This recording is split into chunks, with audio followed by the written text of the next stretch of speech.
জয় শ্রীকৃষ্ণ। রাধে রাধে। আপনারা সবাই কেমন আছেন? ভালো আছেন তো? অবশ্যই আশা করি ভালো আছেন। সবাই সুস্থ থাকুন, ভালো থাকুন এবং সবাই প্রাণ ভরে আমাকে আশীর্বাদ করুন, যাতে আগামী দিনে আপনাদেরকে ভালো ভালো আরও ভিডিও দিতে পারি। এবং যারা আমার চ্যানেলটিকে সাবস্ক্রাইব করেছেন তারা আমাকে অনেক অনেক আশীর্বাদ করুন, যাতে আমি আগামী দিনে আরও ভালো ভালো প্রোগ্রাম আনতে পারি। তার জন্য যারা আমার ভিডিওগুলো দেখছেন, আমাকে সাবস্ক্রাইব করছেন না, অবশ্যই সাবস্ক্রাইব করবেন। আগামী দিনে আশা করব আরও ভালো ভালো প্রোগ্রাম আনার জন্য আপনাদের কাছে। জয় শ্রীকৃষ্ণ। কিন্তু আজকে যে আমাদের আলোচনা বস্তু, যারা আমার মা বোনেরা আছেন এবং আমার সমবয়সীরা আছেন, তারা আজকের দিনে খুব ডায়েট করার জন্য প্রায় মানুষ ডায়েট করছে। কেন না, শরীরের ওয়েট কমানোর জন্য, শরীরের মেদ কমানোর জন্য ডায়েট করছে। কিন্তু সহজ সরল পন্থায় কিভাবে ডায়েট করা যায় এবং সেটি আমাদেরকে অনেক সময় কি হয়, অনেকে খাদ্য রসিক, অনেকে খাদ্য ছাড়া, অনেকের খাদ্যটাই তার কাছে মনে হয় অনেক কিছু, কিন্তু খাদ্য ছাড়াও খাদ্যকে ভালোবেসেও এবং খাদ্যকে এক সাইডে রেখেও বা খাদ্য অল্পর উপরে খেয়েও কিভাবে ডায়েট করা যায়, সেটা আজকে আপনাদেরকে আমি বলবো।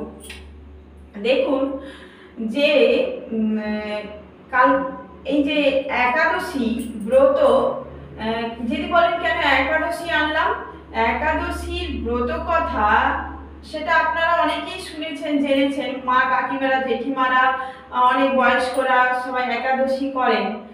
কিন্তু এই যে একাদশী করা হয়, অ্যাকচুয়ালি কিন্তু একাদশী ঈশ্বরকে একদিকে লাভ করার জন্য অবশ্যই, কিন্তু সেটা অনেক ভেতরের অনেক সূক্ষ্ম কথা আছে, সেই কথা আমি যাচ্ছি না। কিন্তু এই একাদশী পেছনের যে প্রকৃত আসল উদ্দেশ্য, মাহাত্ম্য, সেটা আপনারা আজকে জানলে অদ্ভুত অবাক হবেন। কেন জানেন? আমাদের এই দেহটা একটা ইঞ্জিন, বা একটা যেমন একটা গাড়ির ইঞ্জিন হয়, ঠিক তেমনি গাড়িটাকে যদি সবসময় আমরা চালনা করি, গাড়িটার অবস্থা কি হয়? গাড়িটা তার ভেতরের কলকবজাগুলো দুর্বল হয়ে পড়ে, নড়বড়া হয়ে পড়ে এবং সেটি তাড়াতাড়ি করে বিনষ্ট হতে থাকে, আয়ু নষ্ট হয়ে যায়। ঠিক তেমনি আমাদের দেহটা একটা ইঞ্জিন। সেই ইঞ্জিনকে সতেজ রাখতে হলে আমাদেরকে প্রকৃতপক্ষে একাদশী করাটা উচিত। কেন না, একাদশী একদিকে আপনাদের ডায়েটেরও কাজে দেবে, কারণ একাদশী যদি কেউ, ওই একাদশীর দিনে দেখবেন অনেক জায়গায় ফাস্টফুড দোকানদানি যেগুলো, সেগুলো বন্ধে থাকে। অনেকে যারা ফাস্টফুড খেতে খুব ভালোবাসে, এখনকার তো মোমো ছেলে মেয়েদের কাছে খুব উন্নত ধরনের একটি খাদ্য রসিকের তালিকায় পড়ে। কিন্তু সেই জন্য বলছি, একাদশী, অমাবস্যা, পূর্ণিমা, এই যে তিথিগুলো আছে, এই তিথিগুলোতে অনেক জায়গায় কিন্তু আমিষ খাদ্য সে সমস্ত দোকানপাটগুলো বন্ধ প্রায় থাকে এবং যার অনেকের বাড়িতে ওই দিনগুলো নিরামিষ পদ রান্না হয় এবং অনেকের বাড়িতে অনেকে একাদশী অবশ্যই করে। আজকে আপনাদেরকে আমি এই কথা এই কারণে বলছি, আমি তার নিজে একদম জলজান্ত প্রমাণ। কারণ আমার এক সময় ওয়েট ছিল 65 কিলো, আজকে আমার ওয়েট এসে দাঁড়িয়েছে 50 কেজি ওয়েটে। কারণ কেন? এই আমার একাদশী করার জন্য। কারণ আমি একাদশী এই কারণেই করি, সব থেকে বিষয় এই দেহটাকে যত্ন করার জন্য, দেহটাকে সুস্থ রাখার জন্য। যাদের খুব বদহজম, অ্যাসিডিটি হয়, যাদের খুব হার্টের প্রবলেম, যাদের আর্থারাইটিস আছে, যাদের বাতের সমস্যা আছে, তারা একাদশী অবশ্যই করবেন। দেখবেন সেটা আমি নিজে তার জলজান্ত প্রমাণ। এই কারণে বলছি, আমার সমস্ত রোগ এই সমস্ত ছিল, কিন্তু আমি একাদশী করার আস্তে আস্তে দীর্ঘদিন পর থেকে আমার ওই সমস্ত রোগ অনেক দিক থেকে উধাও হয়ে গেছে প্রায়। তাই জন্য বলি মা বোনদেরকে যে আপনারা একাদশী করবেন, একাদশী করে হালকা খাদ্য, যারা অনেকে নির্জলা একাদশী করতে পারবেন না প্রথমত, যারা করেন অবশ্যই করতে পারবেন, যারা করেন না তারা ফল আহার করবেন ওই দিনে। কারণ না, ওই দিনটা একাদশীর দিনে যেমন নদীতে অমাবস্যা পূর্ণিমায় যেমন নদীতে অমাবস্যা পূর্ণিমা একাদশীতে যেমন নদীতে জোয়ার ভাটা হয়, আমাদের দেহটাও ঠিক সেই রূপ। আমাদের শরীরে জলের পরিমাণটা অনেক বেড়ে যায়। আমাদের শরীরে যে 70% জলের পরিমাণটা আমাদের সবাই তো আমরা জানি, সেই জলের পরিমাণটা খুব বৃদ্ধি পায়। তার জন্য আমাদের শরীরে খুব ব্যথা বেদনা, মাথা ধরা, শরীরটা যেন একটা অস্থির আনচান করছে, কিছুই ভালো লাগছে না। দেহ যদি না ভালো থাকে, মনও কখনো ভালো থাকবে না। তাই জন্য বলি সবাই একাদশী ব্রত করে ডায়েট করা শুরু করুন। মাসে 2টো করে একাদশী।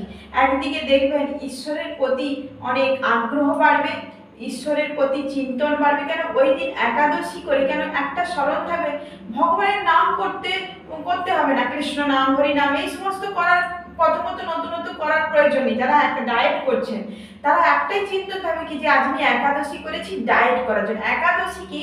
একাদশী ভগবানের স্বয়ং নাম, বিষ্ণুর যে অবতার হয়েছিলেন, নারায়ণের যে অবতার হয়েছিলেন, যেটাকে আমরা একাদশী বলি, একজন নারী রূপে এসেছিলেন। সেই একাদশী দেবী একজন নারী দেবী রূপে এসেছিলেন, তারই নাম একাদশী। কিন্তু ওই যে একাদশী সবসময় যদি মনের মধ্যে চিন্তন হতে থাকে, একাদশী আজকে আমি একাদশী করেছি, একাদশী একাদশী একাদশী, একাদশ ইন্দ্রিয় কোথাও না কোথাও আপনার বশীভূত হয়ে যাবে।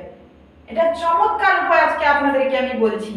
একাদশ ইন্দ্রিয়, এটা পরের অনুষ্ঠানে আমি বলবো যে একাদশ ইন্দ্রিয় কি কি করে বশ করলে কি হয়, এই সমস্ত আমি পরের ভিডিওতে বলবো। কিন্তু আপনাদের কাছে এইটুকুনি, আজকের জেনারেশনের কাছে এইটুকুনি আমি জানাতে চাই যে কেউ যদি ডায়েট করতে চায়, প্রকৃত শরীরের মেদ কমাতে চান, প্রকৃত ক্যালোরিকে নাশ করতে চান, আপনারা একটাই করতে পারেন, একাদশী। একাদশীর মতো মোক্ষম কোনো দিন নেই। আর সব থেকে শাস্ত্রে বলা হয়েছে একাদশী হচ্ছে মোক্ষম ব্রত, যে বিশ্ব সংসারে এমন কোনো ব্রত শ্রেষ্ঠ ব্রত, ওর উপরে কোনো ব্রত নেই। একাদশী ব্রত করলে আমাদের অনেক অনেক জন্মের ক্ষুদ্র ক্ষুদ্র যে বিনষ্ট পাপ আছে সেগুলোও নাশ হয়ে যায়। সেসবে আমি যাচ্ছি না। এখনকার ছেলেমেয়েরা অনেক ঈশ্বরে হয়তো বিশ্বাসী নয়, কিন্তু শরীর দেহ যদি না থাকে, তুমি ঈশ্বরকে ডাকবে কোত্থেকে? আগে দেহকে তোমাকে রক্ষা করতে হবে, দেহের রোগ ব্যাধিকে কমাতে হবে। তার জন্য একাদশী মোক্ষম দাওয়াই, মোক্ষম উপায়। আমার যদি ভিডিওটি ভালো লাগে আপনাদের, অবশ্যই সাবস্ক্রাইব করবেন। আর যারা নতুন দেখছে আমার ভিডিওটা, অবশ্যই আশা করি দেখছেন, তারা অবশ্যই সাবস্ক্রাইব করবেন, আমাকে অনুপ্রাণিত করবেন যাতে নতুন নতুন ভিডিও আপনাদের কাছে আনতে পারি। জয় গুরু, জয় শ্রীকৃষ্ণ।